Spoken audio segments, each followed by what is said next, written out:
Good morning. Happy Monday. You are on with Coach Rice, casting a net, reeling in holistic health.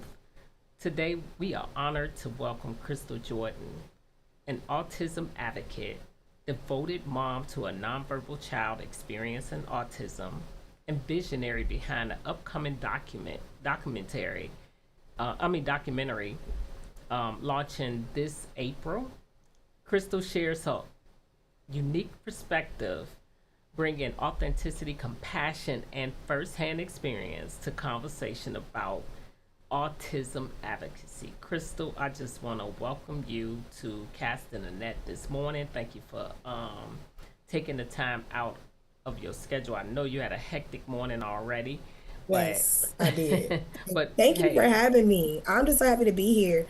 And y'all, before we went live today, I was supposed to be here earlier, but for me, I had to drop what I was doing because I forgot to give my son his medicine. So I had to rush to his school because he don't focus if you don't take his medicine. And he still himself. The crazy thing is, it's a slight difference with his medicine and without. Without the medicine, no focus. yeah. And that's That's and that's that can be challenging, and I just want to just say, honor you this morning for coming on with all of the hurdles that you had to overcome, and also, just to be so transparent about what you're dealing with, and for people who are, in the same situation that you're in, and that's what we're here for, to shine a light on things. So, Crystal, can you share with us, where you from, and what was the moment that you first realized that you wanted to take this journey as an autism advocate? So I'm gonna say, so you guys, my name is Crystal Jordan. I'm an autism advocate and philanthropist. What made me get into this journey of being an autism advocate? My journey is a little bit different.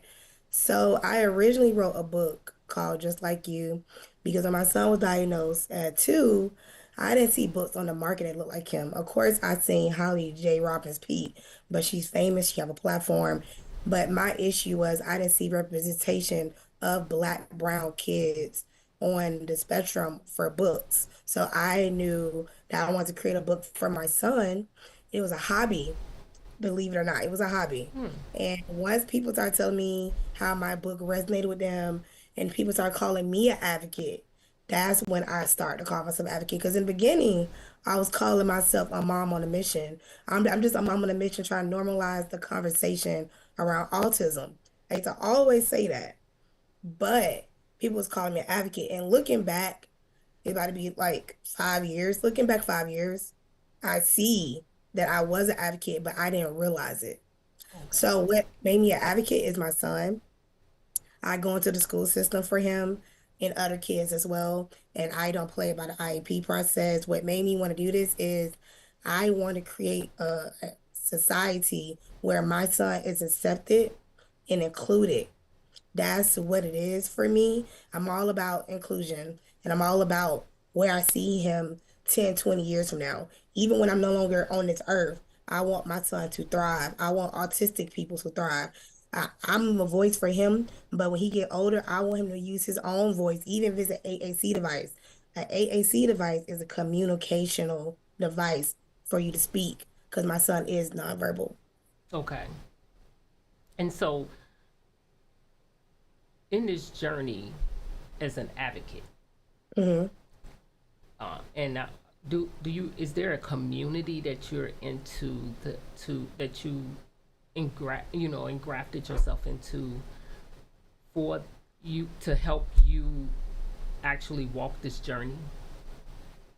So my answer is no, believe it or not. My village is my parents, but beyond my parents and beyond my friends, I don't have a community of women or people that I can just go to and say, hey, da, da. I don't have that. And it's funny you mentioned that because this year or next year, God told me this year, so I got to figure it out because I'm so busy. I'm launching a community for that because a lot of moms don't have a support system.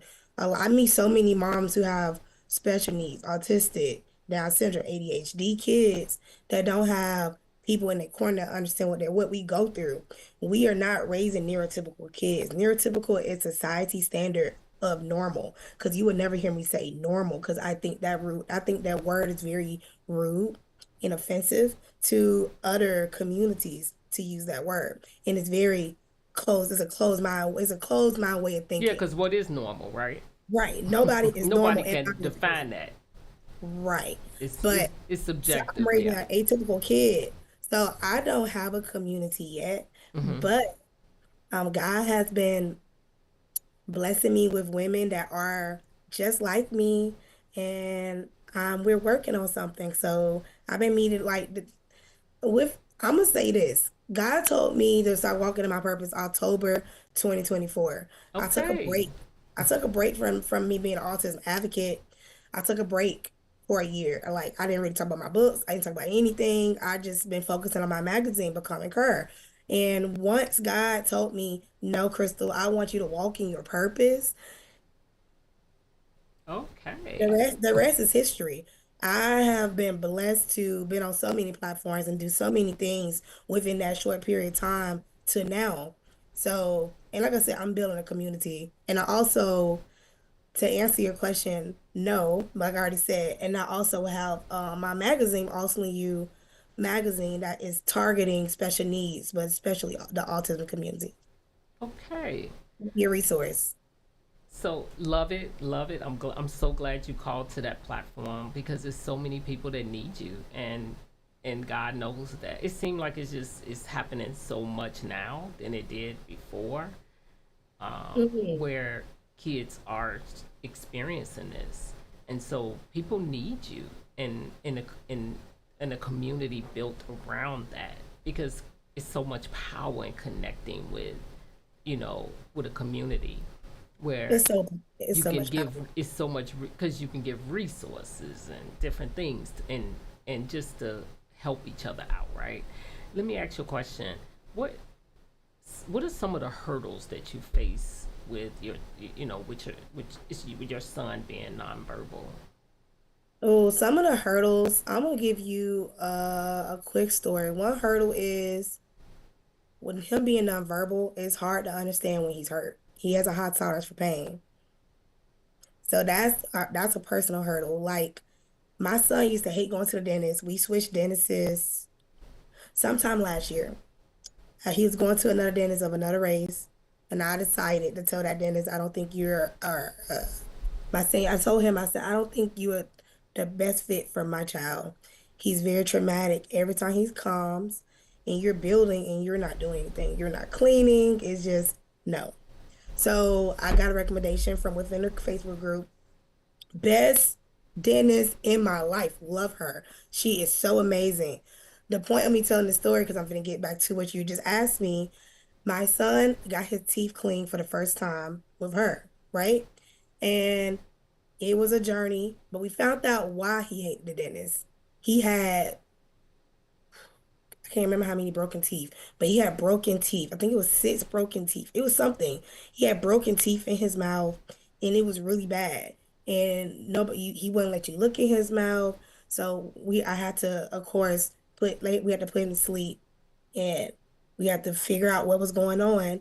So fast forward, we went back to the dentist for a follow-up after his surgery, and no problems.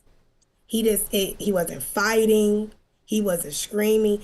It is normally so bad. He sprung my wrist.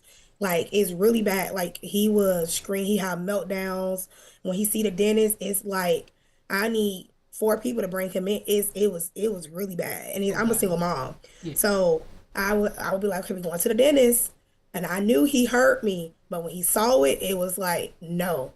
But after we did the dental surgery, me and him, now we go to the dentist, no problem. So my biggest hurdle for my son is knowing when he's hurt, because he feeds himself. He's very self-sufficient, but that's the biggest hurdle. Like when he's hurt, like I can't. Yeah. I have to gauge it. Like when we know when he's sick because he's quiet. So it's okay, you're quiet. But when he's hurt, that's the hard part. Because like I said, I don't know how long he had his broken teeth in his mouth. Okay.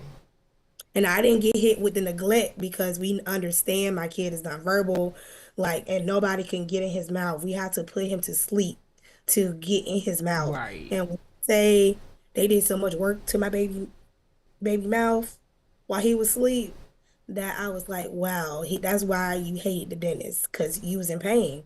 Right. So Wow. that's my hurdle. That's my Oh, personal hurdle. okay. That is that has to be tough because that's how we communicate is to let facial expressions or in if he has a high tolerance for pain that's even harder, right? Right, but I'm not gonna lie, looking back as an advocate, because this year I moved so different this year. Well, starting last year, but this year I treat my son as my client.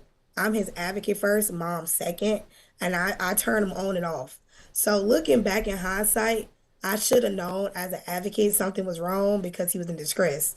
Every time he goes to the dentist, it was a terrible experience. Because after the dentist, I have to take my son to like a trampoline. I take him somewhere fun every time. I said, after we go in here, I promise, Chuck E. Cheese, what you want to do? He don't like we gotta go somewhere. But look in hindsight as an advocate, I should have known something was wrong because he was in distress every time. Okay. As a mom, I'm concerned. And I'm like, mommy bear.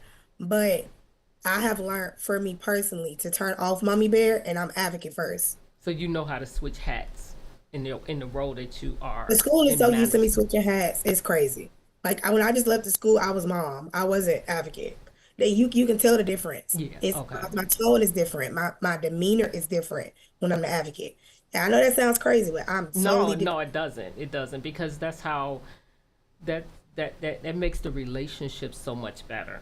Because even in marriage, you have to put on different hats. You got to be a Hmm. wife. You got to be a friend. You got to know when to put those hats on. So I totally get what you're saying. And when it comes to like switching the hats, it's just it probably take intentionality to do it because being a mom, the emotions that pops up as you get into you know mom mode or you seeing your child break down as a You have to mom, disconnect it. yeah. For me, I disconnect it. I know that sounds so crazy. Like, and my son's father, my son had to have to so it was something in the school so he had to do, which it pisses me off, but we're past that. Um, my son father saw me change from mom to I was extremely mad. And I started talking law. And the doctor was like, are you good? I said, no, I'm not good. You see my child? You see what you're doing?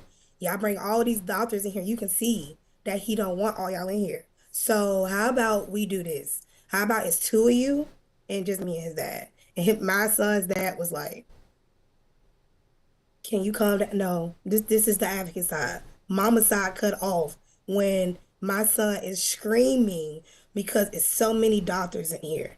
No way. Wow. And I was on my computer working, and because it's 5 in the morning, and I'm like, no, we ain't doing this today. I And then from applaud that you. point front forward, I was the advocate. And when we left, I was mom because he was distressed. Like he was very distressed. And I'm telling you, once I learned to cut him on and off, for me, life is so much easier. I can't speak for other moms, but I'm legit an advocate. I advocate for other families. So I cut it on and off. It's so easy. Like I can cut it on right now. Right now, I'm an advocate. I'm not a mom in this moment, but I know which hat I'm wearing when I'm wearing it. Okay. I applaud you for for being an advocate for your child as well as a mom. That's it gotta be like I said intentional. It can't we would never understand the hurdles that you face on a day-to-day basis unless we ask the questions, right? So That's my funny. My mom tells me all the time I'm silly. Cause my mom would be sitting there and when she see the advocate side, sometimes the advocate and I say this all the time, sometimes my advocate side ain't nice.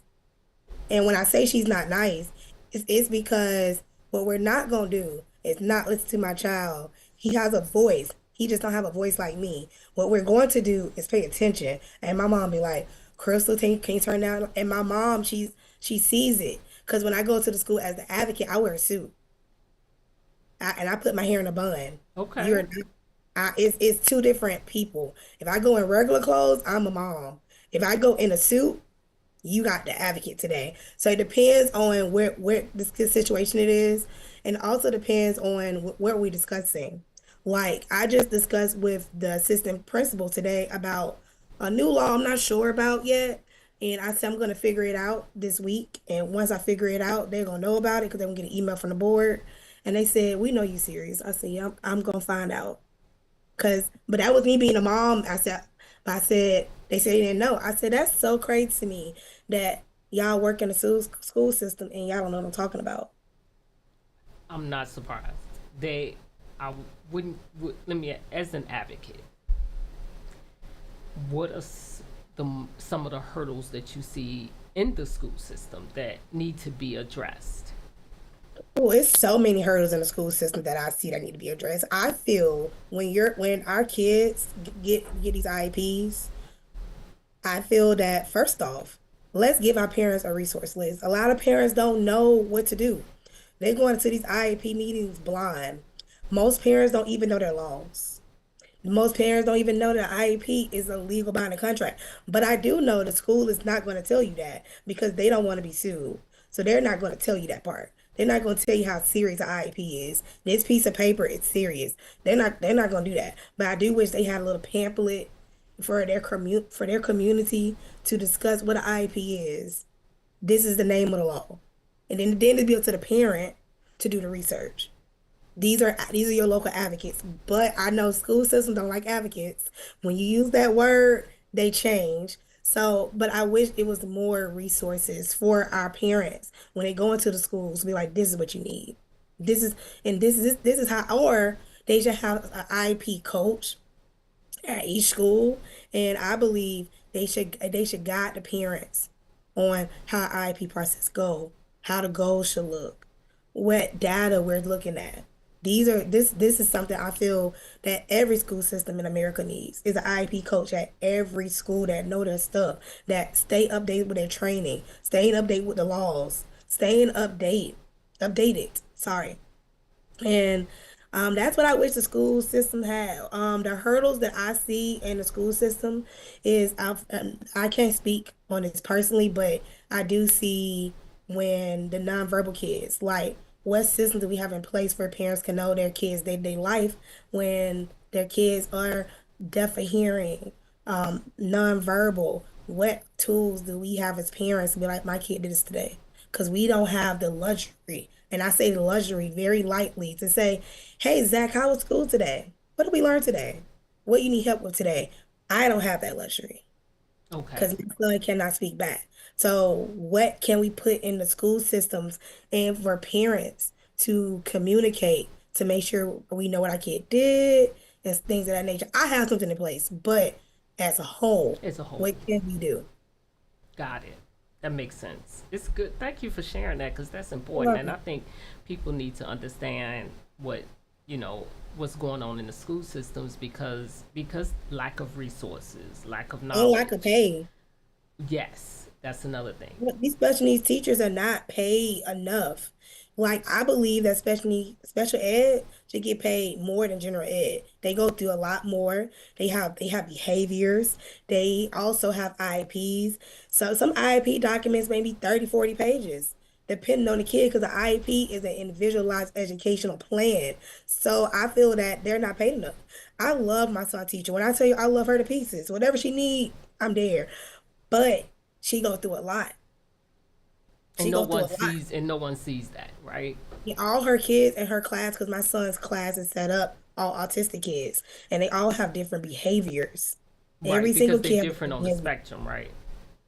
They all on the spectrum, so they all have different behaviors. So a lot of them are nonverbal. So and that's why I had to go to the school because it's a lot for her to do. If my son is bouncing off the wall, and I went in there, and I do is I observe him. He in there just shoes off. He ain't listening.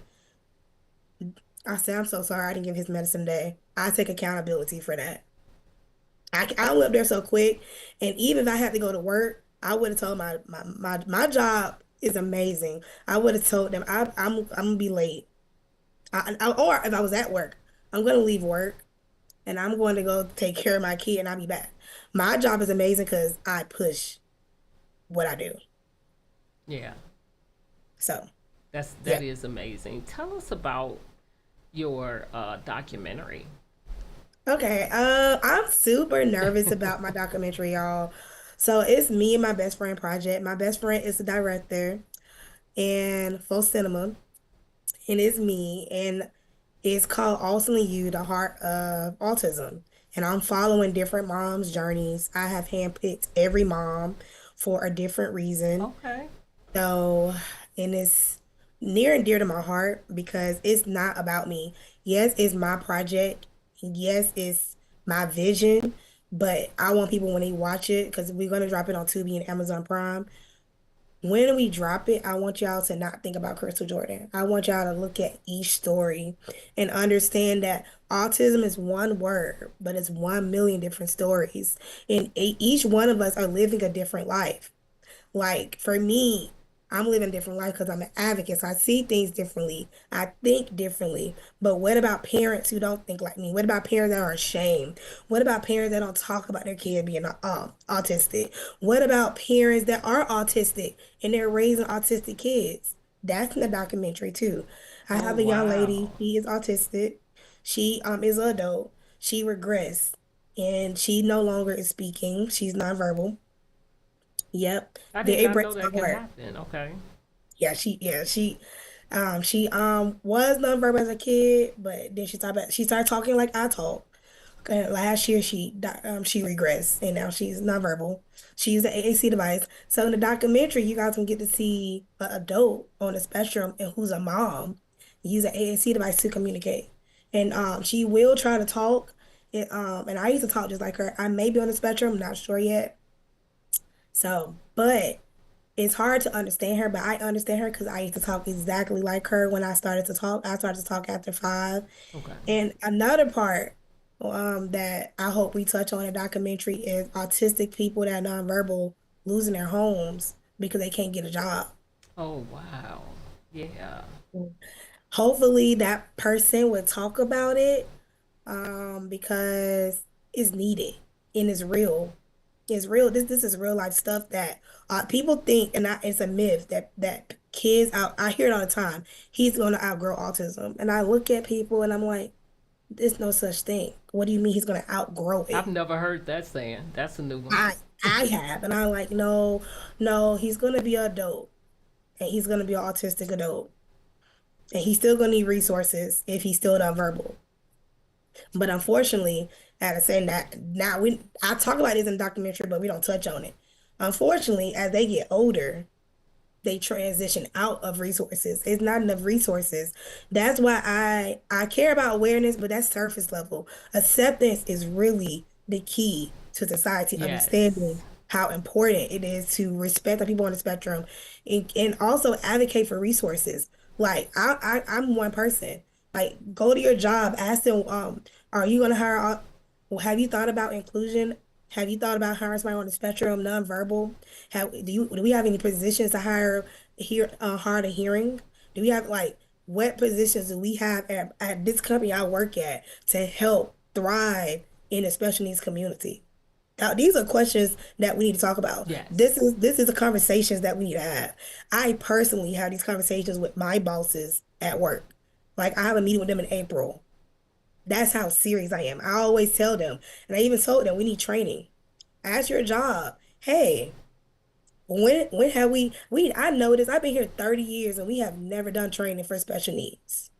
Mm. Ask those questions. Yeah. And That's if you don't ask important those because it. questions, I think you're part of the problem. You're part of the problem. If you don't ask those Yep. questions, you are part of that problem. Why not be the solution?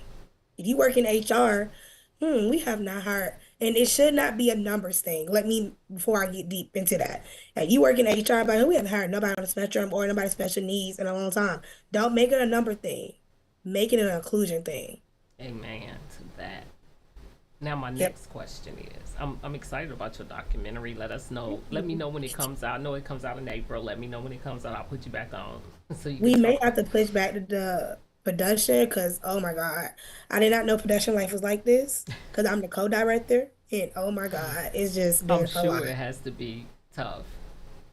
Because we're asking people to see their lives. Like we're getting up close and personal with your life. And it may be a lot for some people, but I just need the women that I picked to understand the vision is so much bigger than us. Oh yeah, So much bigger than it's I so love big. what you're doing. I'm like I'm so excited. I got I gotta goosebumps. calm Like my I'm so I gotta nervous. calm my mind down as I talk to you because Ah, I'm so excited for you. And thank you. let me ask you this question, and this is for, you know,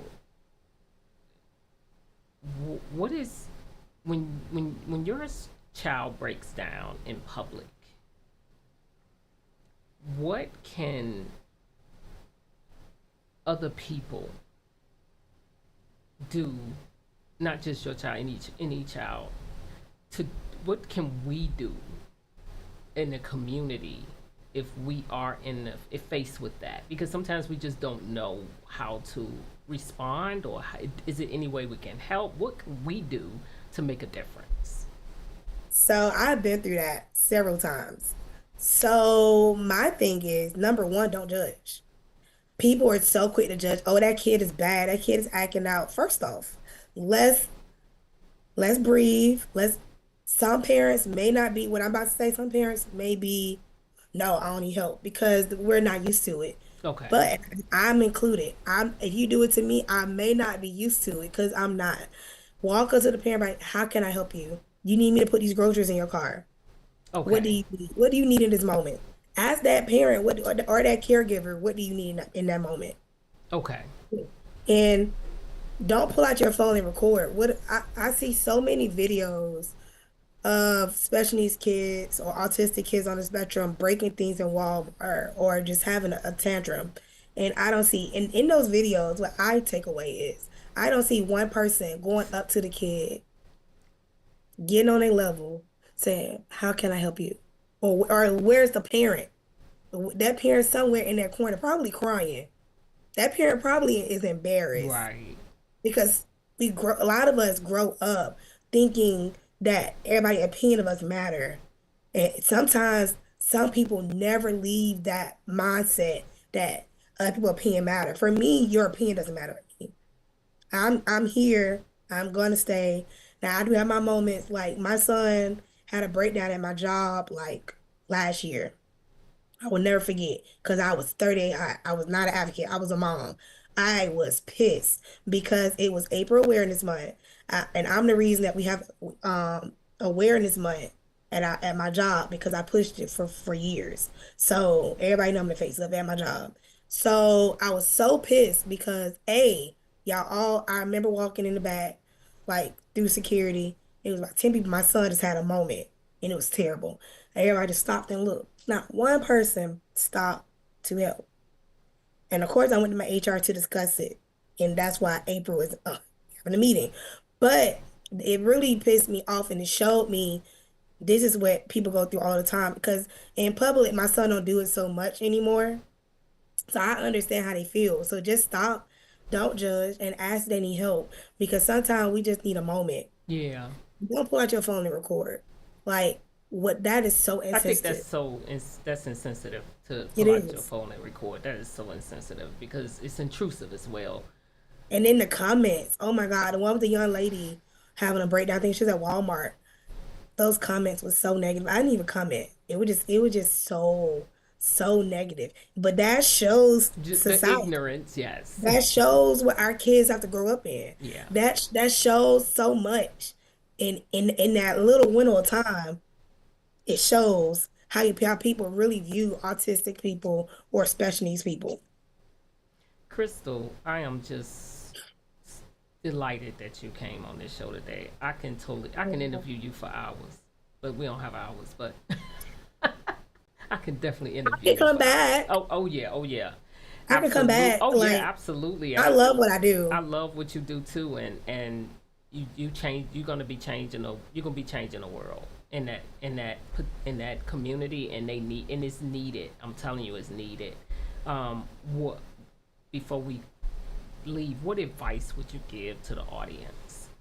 One piece of advice that you would give to the audience that you want to leave To the somebody that's on the spectrum, like parents that like me or parents that are not like me.